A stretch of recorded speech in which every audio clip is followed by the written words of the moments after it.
On December 1st, 1959, just as the Cold War was beginning to heat up, 12 nations came together in Washington, D.C. to sign a treaty that would change the future of Antarctica. These countries, among them the United States, the Soviet Union, and the United Kingdom, had all been involved in scientific research during the International Geophysical Year of 1957 to 58. What they signed was short in length, just 14 articles. The agreement would soon become one of the most unusual and effective diplomatic arrangements in modern history. The Antarctic Treaty officially came into force on June 23, 1961.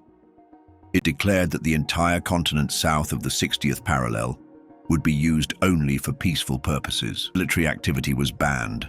So were nuclear tests and the dumping of radioactive waste. Scientific research was to be free and open to all signatories. Countries could not make new territorial claims or expand existing ones, and anyone conducting research had to share their findings with the world. At first glance, it all seemed like a noble effort, a way to preserve a unique environment for science and peace. Over the years, more countries signed on. Today, over 50 nations are part of the agreement. But it is exactly this sudden cooperation, at a time when many of these countries were otherwise in deep conflict, that has led some to question the true purpose of the treaty. The United States and the Soviet Union were competing in arms, space, and global influence. Yet, in the midst of this intense rivalry, these same countries somehow agreed to completely demilitarize the largest unexplored landmass on Earth. For some, that timing feels too convenient.